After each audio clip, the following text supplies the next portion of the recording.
welcome everyone. My name is Rich Hoden, and as SSAT Vice President, I'm honored to serve as the moderator for this session. This is, I think, a first, certainly a first for me, maybe a first for the SSAT, to have this webinar, and there are subsequent webinars that are going to be planned. Looks like we have a pretty large crowd, so that's a great sign. It's unfortunate, obviously, that we weren't able to all meet in Chicago for the typical SSAT meeting. I hope everyone's staying well. But this is an exciting thing that we're doing, and hopefully will garner a lot of interest. And I'm sure I speak for everyone that we can hope that in 2021 we'll be in, I guess it's Washington, D.C. for DDW and the SSAT meeting and be able to meet in person. So we have 4 presentations. We're going to stick to time. So we're basically, the presentations will be about 7 minutes, and then time for discussion up to a total at max of 15 minutes each. So we're going to finish within an hour. And we have a primary discussant for at least 3 of the 4 talks, maybe all 4. But in any case, there's an opportunity to ask questions. And I guess, Anthony, you put those in the Q&A. Is that correct? Yeah, if you have a question, there's a button that says Q&A, not the chat box. There's a Q&A box as well. So click the Q&A box and then feel free to type away your questions. It will get routed to one of us, and we'll be moderating it on our end. Great. So why don't we get started? The first paper is entitled Diagnostic Evaluation of Clinical Complete Response by Probe-Based Confocal Endomicroscopy after Neoadjuvant Chemoradiation for Locally Advanced Rectal Adenocarcinoma. We have Dr. Safatle-Ribeiro. I'm sorry if I messed up your name, from Sao Paulo. And looks like she's ready to go. Thank Adriana, you. you can start. Thank you very much for the opportunity. Are you listening to me? Yes. It's a pleasure for me to present our data. I have no disclosure. So neoadjuvant chemoradiotherapy followed by surgery represent an optical approach for medium and distal advanced rectum. Patients with clinical complete response may be followed closely without immediate surgery in a watch and wait protocol. EMR and endoscopy have low accuracy for the diagnosis of clinical complete response.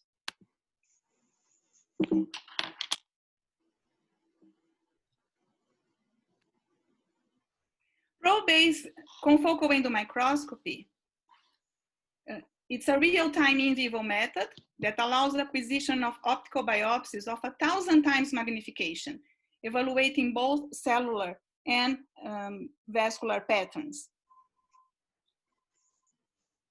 And so the probe is inserted inside in the biopsy channel of the endoscope, and we can see the epithelium horizontally.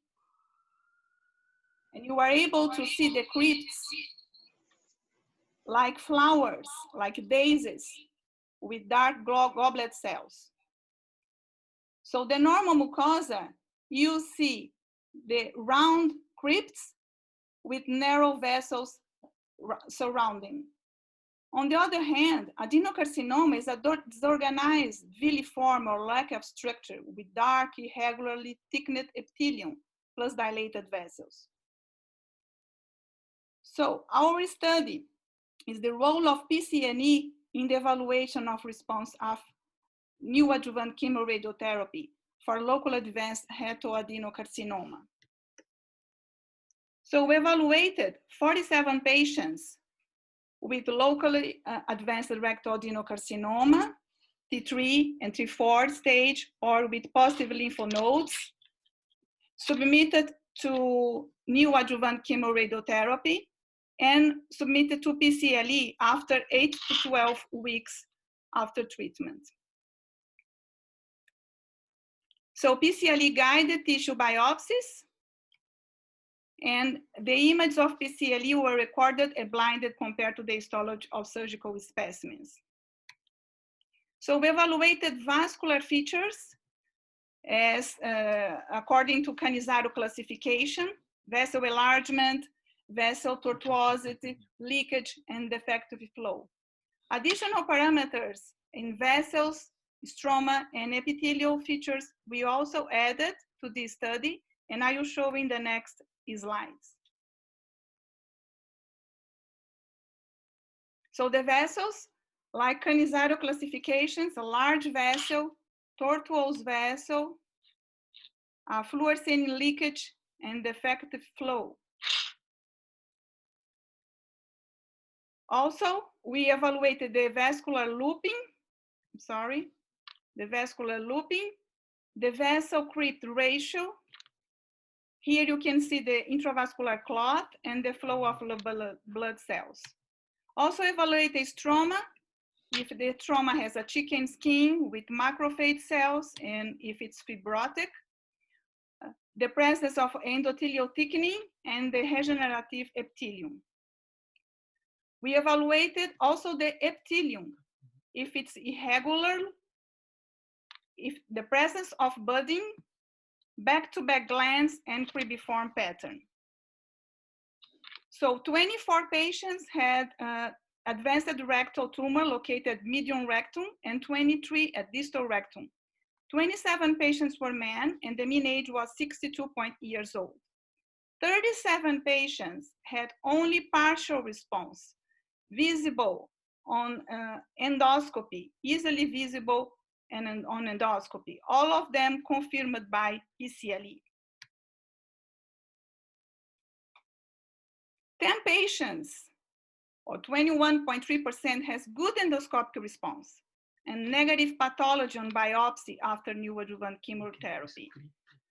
So the ulcer was present in 5 patients, residual scarring in 5.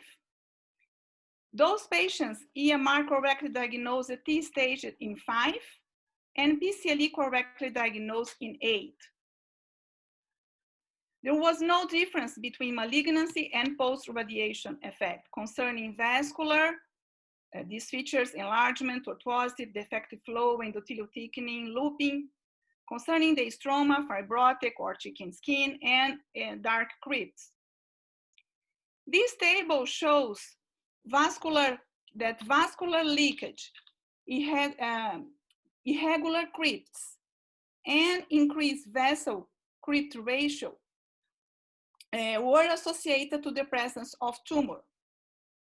Back-to-back glands, budding, and cribiform pattern were considered positive malignant features. So the accuracy was 95.7%.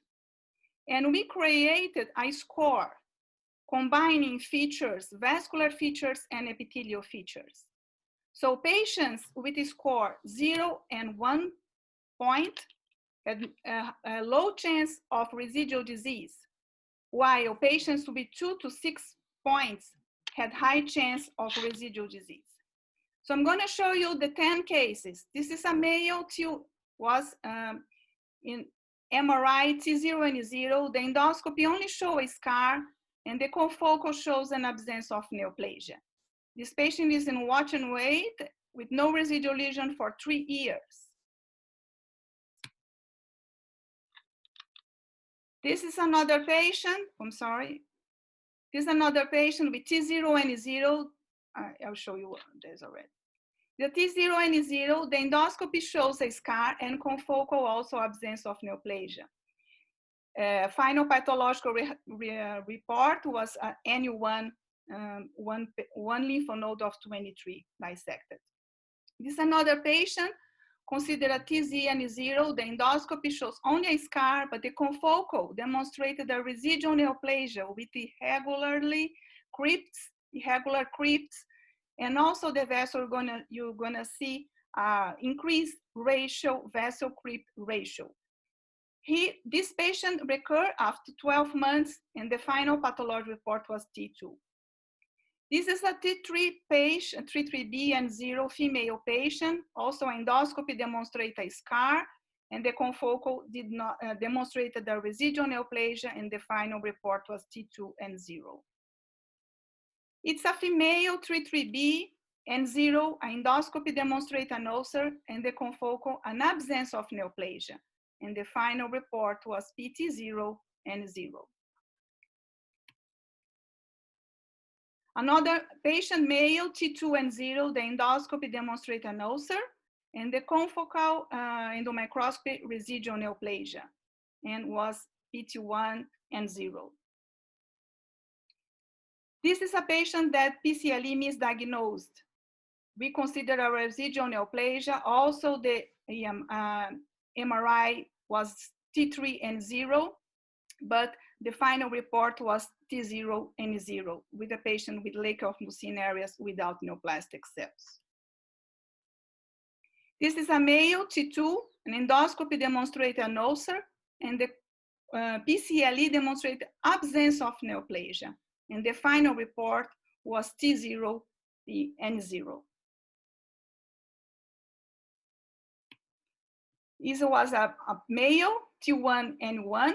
The endoscopy demonstrated only a scar and confocal absence of neoplasia, and was T0 and 0. And this is a T3 and 1. The endoscopy demonstrated an ulcer here, confocal residual neoplasia. This patient refused surgery and had a late clinical complete response after 9 months. But I should say that this patient should be followed very closely, because confocal demonstrated residual neoplasia. So in conclusion, we can say that PCLE, epithelial, and vascular features may improve the diagnosis of clinical complete response and may alter patient management. PCLE might be valuable for identifying patients with advanced rectal cancer who will benefit from watch and wait strategy, avoiding immediate surgical treatment. Thank you very much for the opportunity to present my data, our data here in Brazil. Thank you. Okay. Thank you very much for that nice presentation. We have a discussant, Dr. Julio Garcia-Aguilar. Dr. Garcia-Aguilar, please. Okay. Thank you for asking me to participate in this nice session. I want to thank Adriana for providing me with the presentation with the slides. I had the opportunity to review their work, and I think it's very important. I think they should be congratulated for trying to solve one of the main problems that we have in anyone attempting to implement watch and wait, which is the identification of complete responders. I mean, as you have seen in her presentation, they use this new technique, new to me at least, confocal endomicroscopy, to identify patients with a complete response. They focus their work in 10 patients, and they identified 3 with residual disease that, you know, the surgery proved that they were correct, but then kind of misdiagnosed as residual disease 2 patients that either had a pathological complete response or a sustained clinical response. So I have a couple of comments about the methodology of the study. One of them is why focusing on 10 patients with a clinical complete response. By just focusing on those patients, they won't be able to determine what is the contribution of the new technique to the standard endoscopy and MRIs that we use today. And also by selecting the 10 patients that they have ulceration, superficial ulceration, or a white scar, they might have introduced some selection bias. Some other surgeons treating patients with watch and wait might not have considered a clinical complete response patients with a superficial ulceration. So that's a comment. I think for the future, the methodology probably need to be improved. But barring these comments, the results are very provocative and suggest that the PROF-based confocal endomicroscopy might have a role in assessing rectal cancer response in patients who already have a near complete response. Probably those will be the patient in which it might help. But I think they need to do further work defining very well what they want to achieve with this new technology. I have a question for the author. One of the patients presented that had residual disease according to the confocal endomicroscopy, refused surgery, and then so far, a year after the evaluation, still has a sustained clinical complete response. We know that rectal cancer response to chemoradiation takes time. Is it possible that some of the patients who were sent to the operating room after having been diagnosed with residual tumor using their technique could have developed a sustained clinical response if they have waited a little longer? How are they going to decide when is the time to apply this technique and make it the final point of the evaluation of the patient? Oh, thank you. I really enjoyed your presentation. It's great work. Thank you very much for the comments.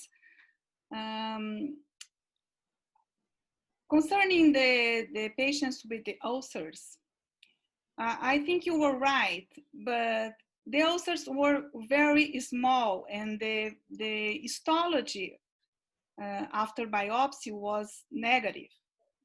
So that's why we decided to study these patients with ulcers. But I agree that we should consider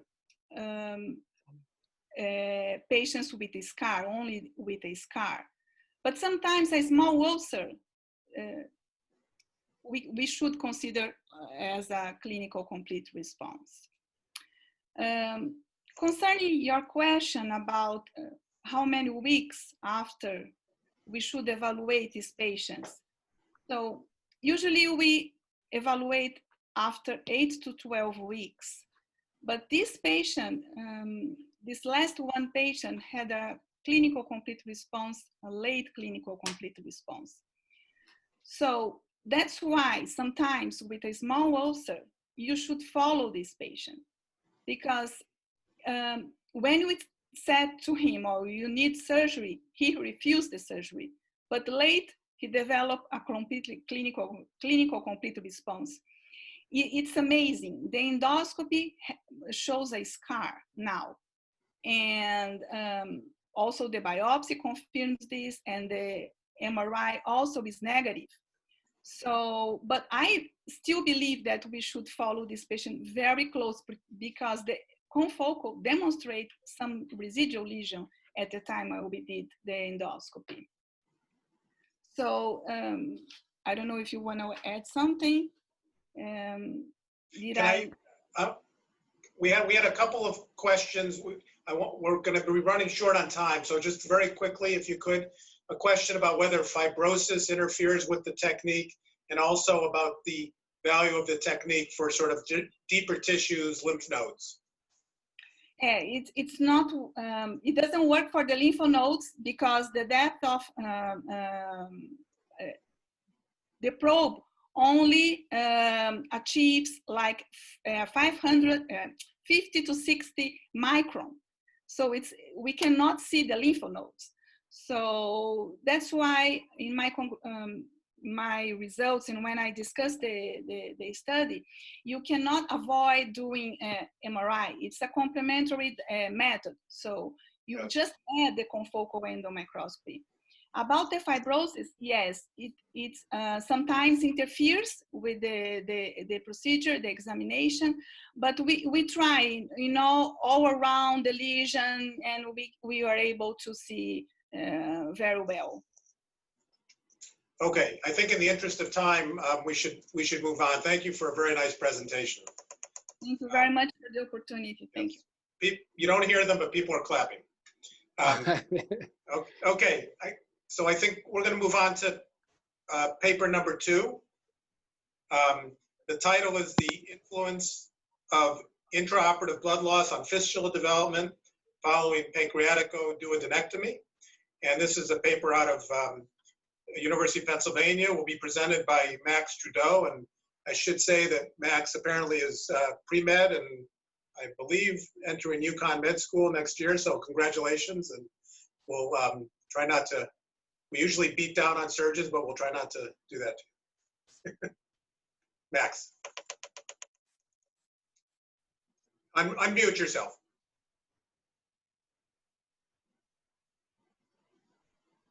You're muted. How about now? Perfect. Can you see my slides? Yes. Okay, great. Thank you for the introduction, Dr. Hoden. I'd also like to thank Dr. Callery for the privilege to present at this forum. As you mentioned, I'm currently a Harrison Surgical Scholar at the University of Pennsylvania. Today, I'll be presenting our insights to how blood loss affects pancreatic fistula development. We have no disclosures. The beneficial effects of reducing blood loss have been demonstrated in multiple surgical domains, including pancreatic surgery. Collectively, these reports suggest an actionable opportunity for quality improvement. Specifically, in the case of pancreatoduodenectomy, reductions in blood loss have been associated with decreased rates in any and severe complications, intraoperative transfusions, shortened lengths of stay, readmissions, and 90-day mortality. Surprisingly, blood loss has not yet been incorporated into many standardized surgical databases. However, when added as a variable, we have shown that it can enhance the NSQIP surgical risk calculator's ability to predict procedure-specific complications for PD. Moreover, elevated blood loss is an integral component of the fistula risk score. For a quick review, these 4 elements are the pillars of the fistula risk score, a weighted 10-point scoring system which offers quantitative risk assessment for clinically relevant pancreatic fistula. Notably, it is evident that blood loss contributes up to 30% of this score. Pertinent to later in the discussion, please recognize that each risk point for blood loss is associated with an approximate 300 milliliter range. Furthermore, 4 discrete risk zones with escalating fistula risk have been identified, ranging from the negligible to the high risk zone, where fistulas occur close to a third of the time. But beyond risk zones, this can be taken to a more granular level. We call a scenario the collective combination of the 4 elements of the fistula risk score. More simply put, a scenario is a patient's exact combination of gland texture, pathology, duct size, and blood loss. Using this framework, there are 80 distinct fistula risk scenarios, each representing biological uniqueness, which is evident both in variability of scenarios occurrence and its associated CR-POPF rate. Given this background, we aim to more thoroughly investigate the role intraoperative blood loss plays on CR-POPF development. To do this, we utilized 5,500 cases from the Pancreas Fistula Study Group International Collaborative. Our primary outcome studied was clinically relevant fistula as per ISGPS standards. Blood loss was progressively categorized into 4 cohorts. The impact of blood loss was then analyzed in the setting of isolated risk factors as well as endogenous risk scenarios. We then calculated how reductions in CR-POPF could hypothetically be obtained by limiting risk attributed to blood loss. Multivariable regressions were used to identify factors associated with CR-POPF and blood loss below the series median. Lastly, surgeons were ranked by their blood loss relative to their associated CR-POPF rates. Here's what we found. Importantly, CR-POPF rates double across the spectrum of advancing EBL cohorts, which was even more pronounced in the 55% of patients with soft glands, where rates tripled across the progression. Furthermore, severe grade C POPF rates also escalated across the spectrum of blood loss. And again, this was accentuated in patients with soft glands, reaching up to 10% when blood loss exceeds a liter. But is it just about a single risk factor alone? We'd argue that fistula risk is multifactorial. In fact, in a recent international survey, 14% of surgeons believed risk was attributed to only 1 risk factor, 26% of surgeons believed 2 risk factors were in play, and the overwhelming majority of surgeons, 61%, believe 3 or more risk factors contributed to CR-POPF risk. Finally, most surgeons reported that they believe glandular factors were the most prominent drivers of fistula risk. So, to quickly analyze the intersection of various risk factors, we'll first focus on small duct size, where CR-POPF rate is 15.7%. Now, when you look at soft gland texture, CR-POPF rate advances slightly. However, when these 2 factors are combined, the risk profile increases but not synergistically.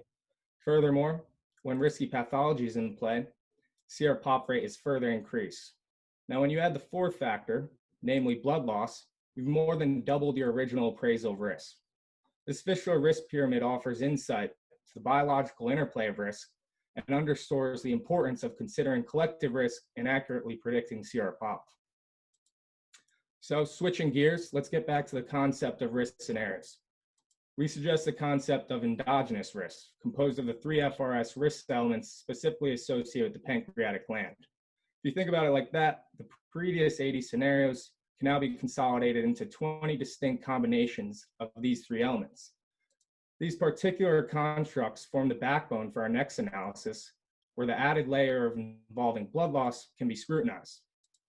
Here, we segregate CR-POPF rates when blood loss is below or above the median of 400 milliliters, which coincidentally aligns with the threshold for FRS blood loss point accrual. Notably, 13 of these 20 situations demonstrate increased CR-POPF development. Furthermore, nearly every scenario predicated on a soft gland demonstrate increased CR-POPF incidence when appreciable blood loss is involved. Now, when considering statistically significant differences, 2 major points are evident. First, and quite interestingly, in the setting of negligible endogenous risk, blood loss in itself contributes to fistula development. Secondly, and at the highest end of endogenous risk, scenarios composed of a combination of soft gland and other risky pathology with smaller duct sizes had significantly higher occurrences of CR-POPF with escalating blood loss, indicating a possible synergistic effect within these most vulnerable scenarios. Finally, summated data across the whole series of scenarios demonstrates that blood loss greater than the 400 milliliter threshold results in increased CR-POPF incidence.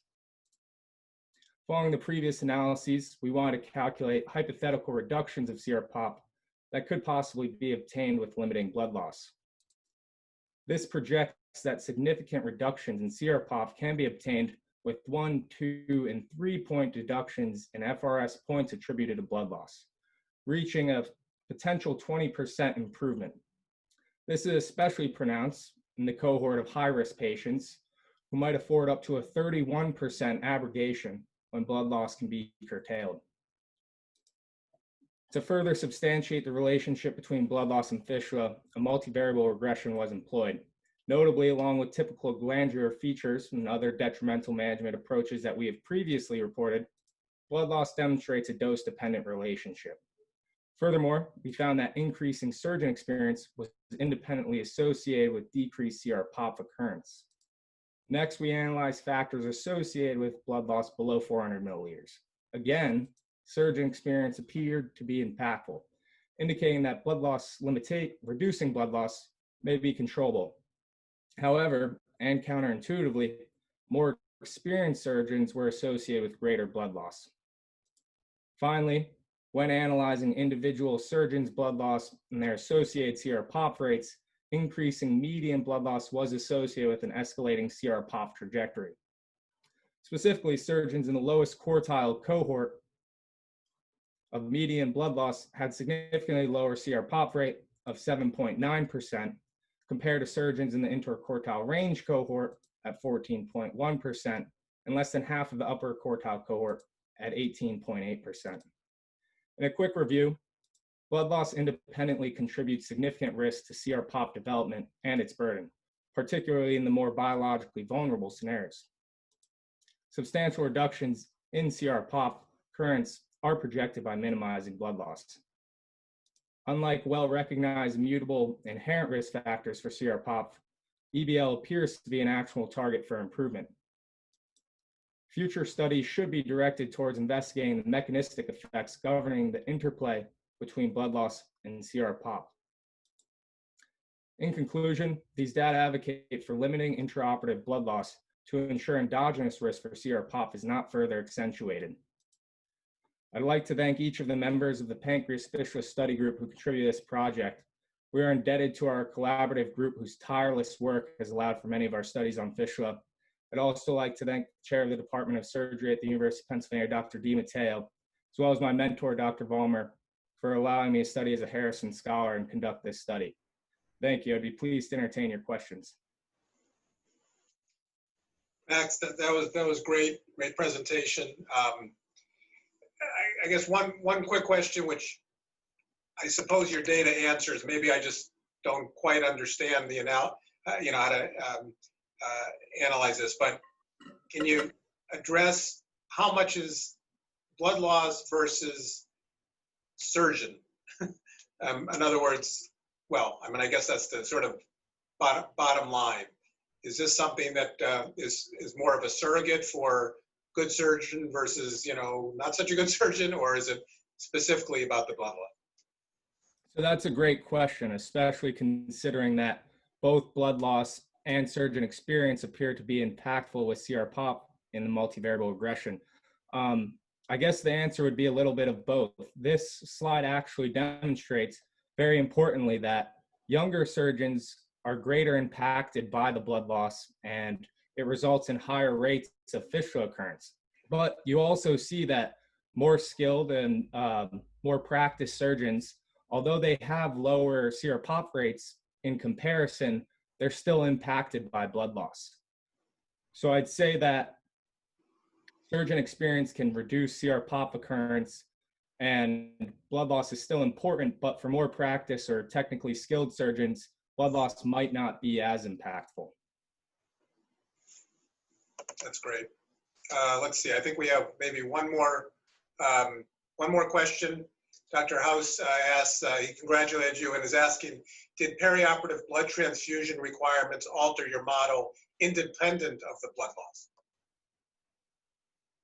So I guess the transfusions specifically. So the transfusions were not significantly associated with CR-POP, so they were not included in the model, but it should be noted that intraoperative transfusions did occur more frequently with elevated blood loss. So I guess it would be hard to answer that as they're somewhat intertwined, but I'm sure that transfusions might also be impacting CR-POP development due to immunosuppression and other factors that come with transfusions. Okay, great. Again, congratulations, Max, and good luck in medical school. I hope you get to start. Is it going to be virtual, or are you going to actually be there? We're not sure yet. I'm really hoping it's in person, but we'll see. Yeah. Okay. Well, good. Thank good you luck. very much, Dr. Great job. Okay, so we're just a couple minutes behind time, and we want to make sure that the last presenter, I think, apparently has a sort of a hard stop at 4 o'clock. So we're going to let the last presenter go next, and then we'll do the third presentation, if that's okay. So the fourth, or the next presentation is entitled Healthcare Resource Utilization Associated with Preoperative Meloxicam IV in Colorectal Surgery. It's by Dr. McCallum from is that Washington? No, I'm in Malvern, Pennsylvania. Oh, Can everyone see my slides? And thank you for adjusting the timing. I do have 75 new employees waiting for me to start their training. So I'm the Chief Medical Officer for Bodex Bio. My colleagues at the Cleveland Clinic and elsewhere, unfortunately, were unavailable to present the data. But this is a multi-center trial. I am the Chief Medical Officer. I'm an employee of Bodex Bio, and I'm also a shareholder. The product is now approved, so my lawyers have advised I need to provide you with warnings and precautions. So Ingesso meloxicam is an NSAID. All NSAIDs have box warnings, one specifically relating to cardiovascular risk, that they increase the risk for serious cardiovascular thrombotic events, including myocardial infarction, stroke, which can be fatal. They also should not be used in the setting of coronary artery bypass graft surgery. Additionally, there are gastrointestinal risks which occur, which include bleeding, ulceration, and perforation of any hollow viscous organ, and these too may be fatal. The indicated use of this product is for management of moderate to severe pain in adults alone or in combination with analgesics and non-NSAID analgesics, and limitation of use because of delayed onset of analgesia. It should not be used alone when rapid onset of analgesia is required. All right, on to the study. This is a sub-study of a phase 3B study. So this is the health economic outcomes of a clinical study that was performed to look at the preoperative administration of IV meloxicam. And we looked at all costs related to the care of individual patients undergoing treatment. So it was a perioperative, sorry, they had a standardized ARAS protocol with pre, peri, and postoperative management, and I'll go through the details of that in a second. They're randomized 1-to-1, meloxicam 30 milligrams IV or placebo on top of the ARAS pain management. And it was administered 30 minutes prior to the start of their surgery. To standardize the postoperative pain management, opioids were utilized for postoperative pain management in addition to the Ingesso. We used subject level database to collect all charges on a UB40 form, and charges were converted to costs by applying a standardized ratio. And it's a process that's well established in healthcare resource utilization methodological studies. We looked at total cost, length of stay, and opioid reduction as our primary endpoints. The ARAS protocol involved a modified ARAS protocol. We had encouraged hydration up to 2 days prior, and they were allowed to drink per their institution standards up to 2 to 6 hours prior to surgery. They all underwent a mechanical bowel prep and antibiotic management per the surgeon. They were not permitted to use of alvimipam, but they were permitted to have gabapentin 300 milligrams once 39 minutes prior to surgery. Acetaminophen 650 milligrams orally or IV if IV was available prior to surgery, and then study drug or placebo 30 minutes prior to surgery.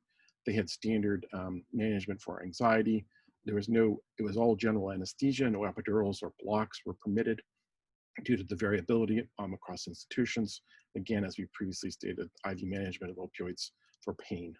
They did have nausea prophylaxis as indicated here, and we targeted the intraoperative fluid management at 5 to 7 milliliters per kilogram per hour. But this was, they were allowed to vary this based on intraoperative needs. And then the anesthesia was outlined here along with neuromuscular blockade. The postoperative period, we encouraged liquids on day of surgery, and they needed to advance to a diet as tolerated on day 1. Liquid protein supplements were available at each meal. Ambulation was encouraged out of bed on the day of surgery, and increasing with durations of time from surgery.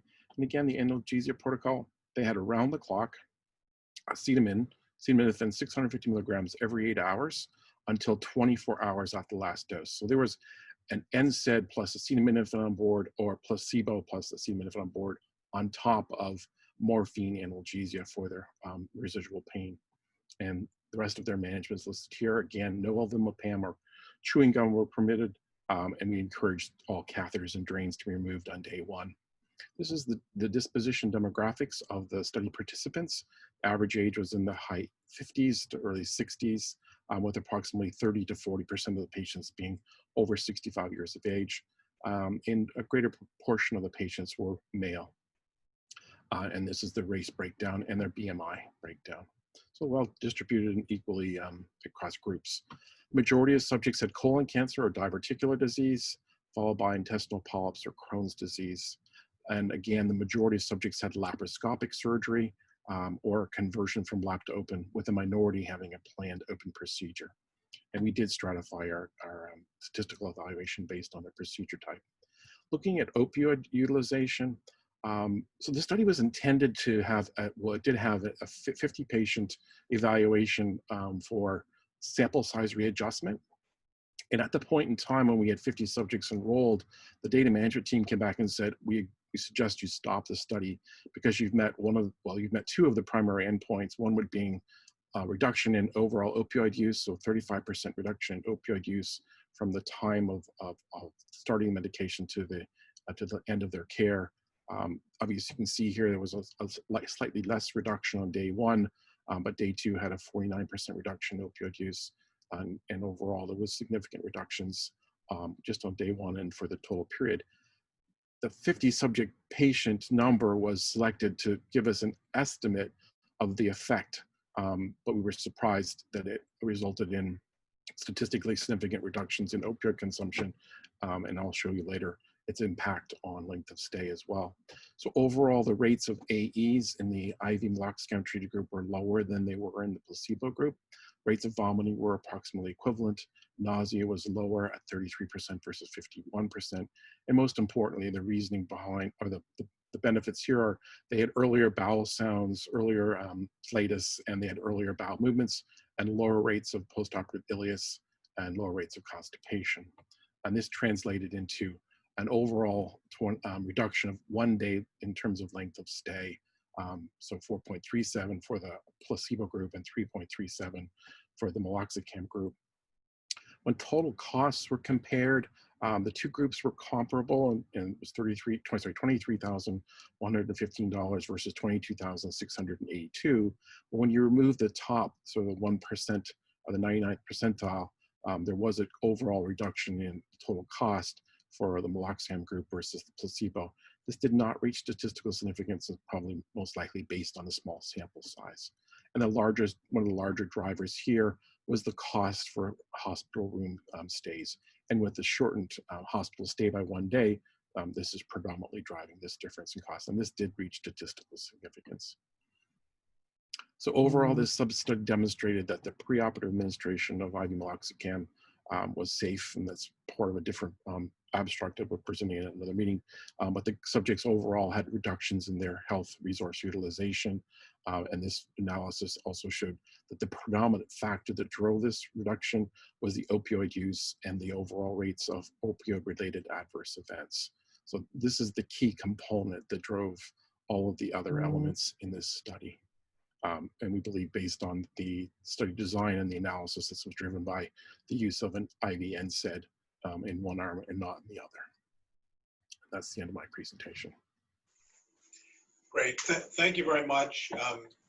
Very nice presentation, and appreciate you disclosing any conflicts, you know, because of your involvement with the drug. I guess my one question has to do with the medication itself. Is there anything special about this NSAID or different compared to ketorolac or other ones that are in wide use? So meloxicam has been available as an oral agent for 20 years. It has poor solubility, and the unique feature I think differentiates it from ketorolac is its COX-2 selectivity. So in vitro data has demonstrated it's more selective for COX-2 than COX-1, whereas ketorolac has a much higher selectivity or preference for COX-1.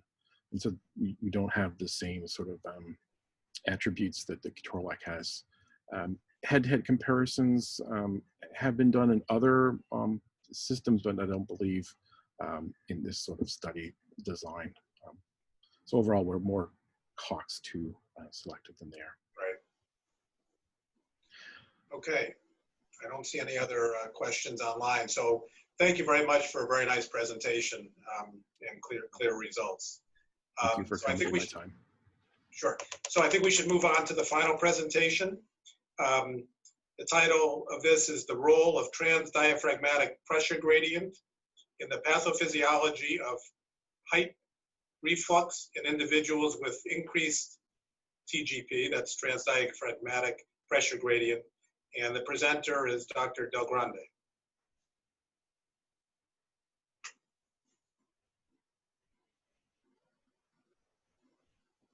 Do we have Dr. Del Grande? Yes, I'm here. Okay.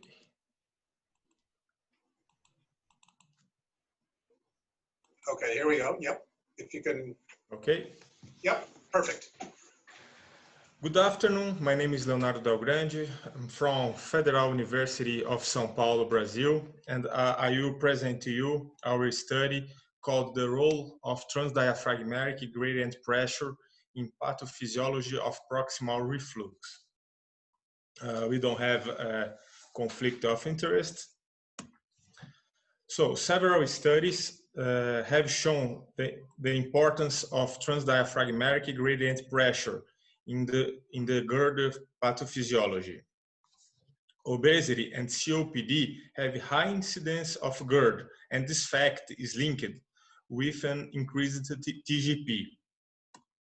However, few studies have evaluated the behavior of proximal reflux in individuals with increased TGP. Thus, the presence, severity, and importance of proximal reflux in this population remain unknown. This study aims to evaluate the presence and severity of proximal reflux and the relationship with the TGP in 3 different groups of patients: healthy volunteers, obese individuals, and COPD patients. For that, we studied 114 individuals, among them 19 healthy volunteers, 47 obese individuals, and 48 patients with COPD. All of them underwent a high-resolution manometry and dual-channel pH monitoring. We analyzed abdominal pressure, thoracic pressure, transdiaphragmatic gradient pressure, basal pressure of lower sphincter, basal pressure of upper sphincter, and distal contractile integral. And on pH monitoring, we analyzed the proximal acid exposure time and the Mister score. The pressure parameters were measured at a landmark period. We measured thoracic pressure 2 centimeters above upper edge of sphincter, and abdominal pressure was measured 2 centimeters below edge of sphincter. And transdiaphragmatic gradient pressure is the difference between abdominal pressure and thoracic pressure. So we use proximal acid exposure time to define proximal reflux, and we used the Mister score to define presence of GERD. And we compare proximal acid exposure time with all of these parameters. We found pathologic GERD in none of the volunteers, 43% of COPD group, and 47% of the obese individuals. And there wasn't a difference between these groups. Sorry, there was difference between these groups. Proximal reflux, we find 0.33% of the acid exposure time of the volunteers, 0.83% of the COPD group, and 1.90% of the obese individuals. Despite these results, we didn't observe difference between these groups. When we analyze proximal acid exposure time, observing also the presence of GERD, we found an interesting fact. Obese individuals with GERD have more proximal reflux than obese without GERD, and more proximal reflux than COPD without GERD. But they don't have more proximal reflux than volunteers. We also correlated proximal acid exposure time with parameters inside each group. We don't observe correlations in volunteers group. We observe correlation between proximal reflux and the Mister score, thoracic pressure, and TGP in COPD patients. And we observe correlation between proximal reflux and the Mister score, abdominal pressure, and TGP in obese individuals. When we analyzed all individuals together, we observed correlation of proximal reflux with the Mister score, abdominal pressure, and TGP. However, when we did the multiple linear regression, we observed just the Mister score is an independent risk factor to proximal reflux. So our results show probably an altered TGP causes GERD, and GERD lead to proximal reflux. Obese individuals had more proximal reflux when they present with GERD as compared to obese without GERD, but not higher than volunteers. And COPD patients have no more proximal reflux than volunteers, supporting the theory of an altered TGP causes GERD in this population without an increase in the incidence of aspiration. In other words, we believe that COPD causes GERD and not the opposite. So we conclude from a pathophysiological point of view, both GERD and TGP are important mechanisms involved in proximal reflux. From a clinical point of view, proximal reflux occurs in the setting of pathologic distal reflux, boosted by an altered TGP linked to increased abdominal pressure, pushing gastric contents upward, rather than a decreased thoracic pressure, sucking contents up. Despite obesity and COPD both seem to be primary cause of GERD, it was not possible to demonstrate they are primary cause of proximal reflux. So proximal reflux is a controversial theme, and its real importance, both clinical and pathophysiological, remains unknown. Thank you very much.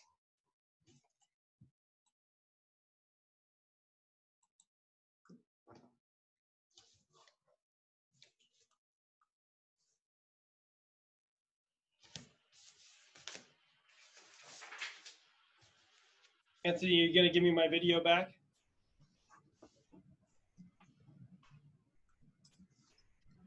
You should have just, yep, there it is. Okay. I want to congratulate Dr. Del Grande and his co-authors, Dr. Herbella and Dr. Patty, for a very nice presentation. When we were selecting the abstracts for this year's SSAT, I will tell you that I was very pumped up to see that this was a prospective study, and I congratulate the authors on performing a metametric study in which you're using voluntary normal controls against two other patient populations which would be potentially pathologic. However, what I did not understand from the abstract was that this original study was done for a different reason and this data was being reanalyzed. I would be curious to know Dr. Del Grande's thoughts on if you were to study a group of patients that you knew had pathologic proximal reflux disease or atypical symptoms such as asthma or cough or aspiration, known aspiration, whether you think that the results would have been different in terms of correlation of TGP and reflux. So thank you for the great question, Dr. Rueni. Unfortunately, we didn't study symptoms, but I believe that the esophageal symptoms, especially in COPD group, could be confused with pulmonary symptoms in this population. So we prefer to do this study using only objective parameters. We don't have a definition what is proximal reflux. We use objective parameter like proximal acid exposure time. So we didn't define proximal reflux as a pathological proximal reflux, just the amount of proximal reflux in this population. Very good. So I'll leave that as a question for you for your paper. I would be very interested to see the similar results if you were to test patients that had atypical symptoms going into that, and maybe that's something you would do in a future study. How do you relate this to clinical applicability? What is an abnormal transgradient, transdiaphragmatic gradient, and what levels lead to reflux disease in patients that don't have obesity or don't already have a hiatal hernia? I think it's a very important question. We study the TGP is a pathophysiologic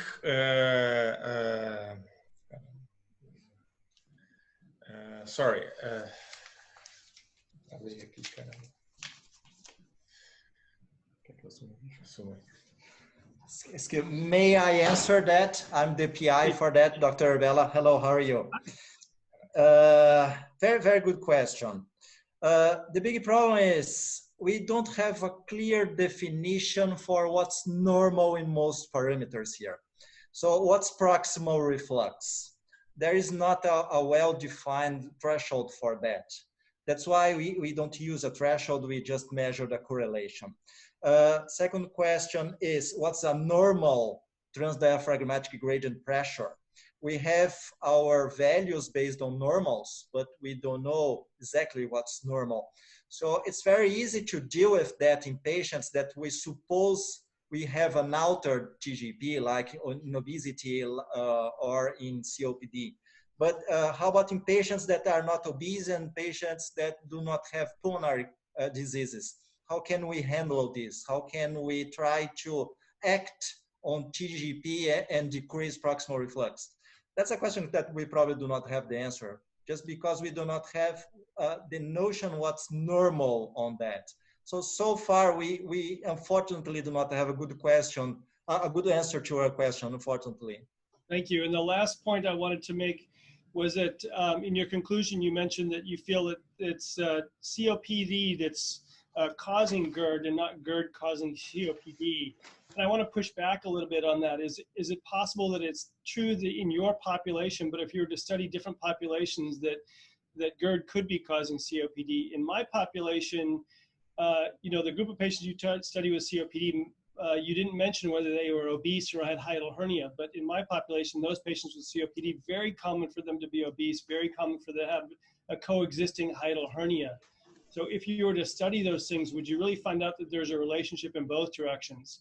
That in some cases, GERD causes COPD, in other cases, COPD causes GERD?